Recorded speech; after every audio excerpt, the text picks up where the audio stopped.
I'm Antonio Martinez, and this is Artists in Their Space.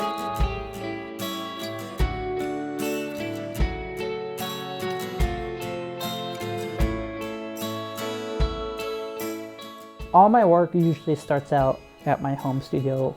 I would say about like 90% of the work I make will start on my wheel.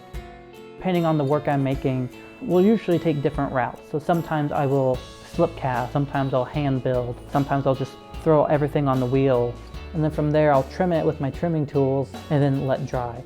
And get it to the point where it's finished and it's ready to be fired. And then from here, I will usually transport my work to a couple of different places. I teach at the University of Kansas as an adjunct lecturer, and I'm also an instructor at the Lawrence Art Center. So I have kind of two different facilities where I'm able to take my work and to finish it, but usually I'll transport it down to one of the two facilities, and then after that I have to kind of decide, how am I gonna fire the piece. Most of my work is usually even wood fired, which is an even longer, more extensive process.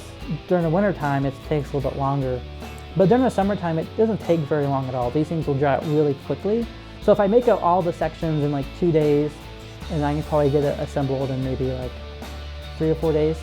Usually all the wood fire work would go out to the West Campus facility at the University of Kansas. It's fully stocked with wood splitters and wood. So usually when we're getting ready for these, wood firings, we'll spend days just cutting and splitting wood.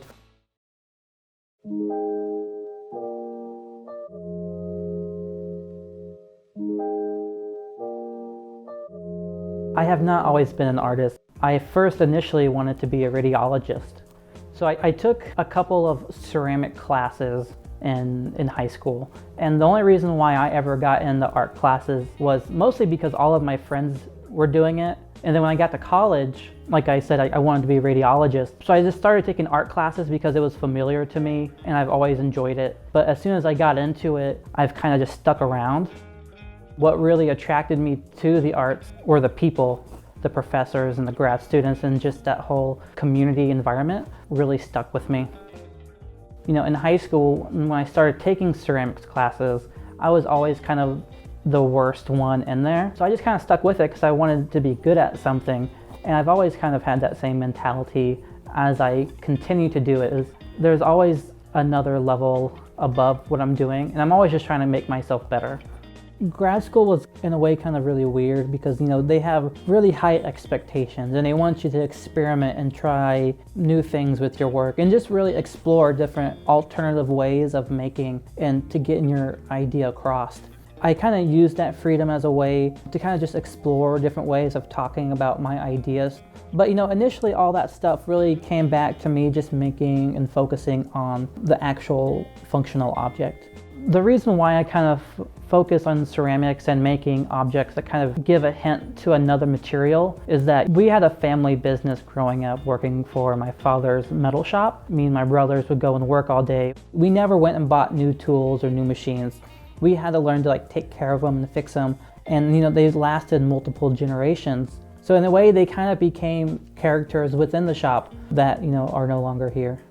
I'm making functional objects that really resemble the kind of culture we had in that shop. It would be a place of work, get-togethers and parties and celebrations, which isn't really there anymore. I want to kind of house those ideas within the work I make. So a lot of the objects in that environment is what really influences a lot of what I do.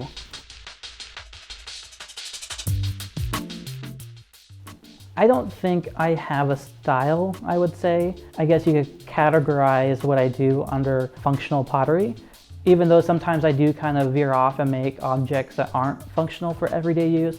But for the most part, I like to make useful things. I don't usually keep a lot of the stuff I make. As soon as I get it in my studio and finished, my goal is to get it out to where other people can use it. So I am interested in a lot of other artists' work. I enjoy work from Theaster Gates or Do Hosa, Nick Cave. So I love looking at other contemporary art, but my main focus is specifically in ceramics. And one of the reasons why I never really went to help take over the family business was because I just wasn't really good at what my dad and my brothers were doing. Every time I would weld, my dad and my brother would always tell me my welds looked like bird shit. But when I came to ceramics, it was always something I could still talk about that material and that kind of culture and that environment just through another material. Ceramics in itself, there is a lot of, I guess, science behind it. So you have things like silica or feldspar or different clays. The slip I use is a Newman's Red slip, which is like a deep, high iron clay. And with the high iron clay, I'll get a lot of like deep reds and deep purples. So a lot of like deep, more like rustic colors will come out of these. If it's wood fired, you can get a lot of like browns and reds and purples, which kind of resemble more of like rusted metal. So there is kind of like this whole other kind of side of ceramics that has to do with more like chemistry, which is like something I definitely want to kind of tackle more. Firing for me is the part of the process where it's probably the most hardest. You don't want to put too much wood in it and get the temperature to spike really high. You don't want to over reduce it and get carbon trapping. I've had several times when we fire these kilns, the shelves we use within the kilns will break, and you'll have stacks and stacks of work just fall on top of each other.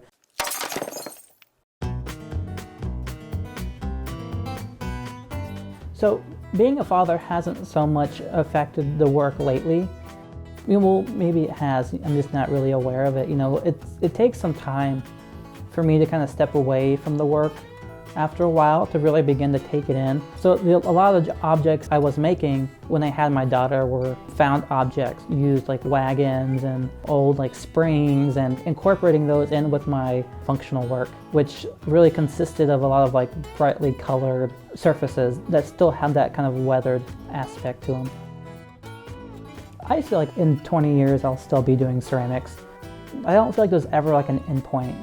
No matter what kind of medium you work in, if you quit making, I feel like you're kind of stuck in like a limbo. You gain new ground by just making and making and making and making. And I feel like there's really no end to that kind of like evolution that someone can go through as a maker.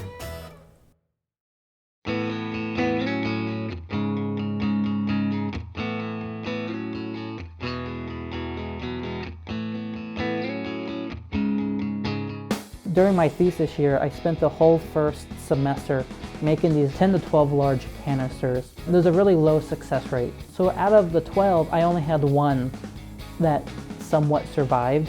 Because when you're making, you're handling everything, it's in your control, but when you put it in the kiln, you can't really touch the work. So it's really kind of that control is out of your hands, and you really have to rely on just the process. One of the reasons why I quit doing the wood-fired canisters was because I was running out of time.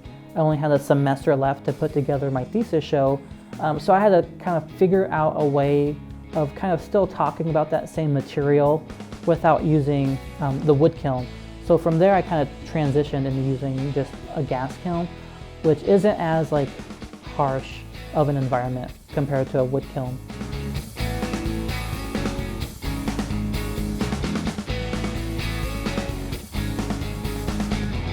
My work from undergraduate to my graduate work has always kind of been based around this similar idea. So, just exploring the vessel and using the vessel as a way to talk about these other things outside of clay. The idea hasn't so much changed, but the work is always evolving and moving into different forms. When I first got into art, I never really thought I would have to do a whole lot of talking in it. But little did I know, it's all talking. You have to describe and explain everything. With my work, I don't want to tell people what they should think or give them my explanation for it. My job as an artist isn't to tell people what to think, but give them visual cues and give them the hints within the work to kind of, get my idea across.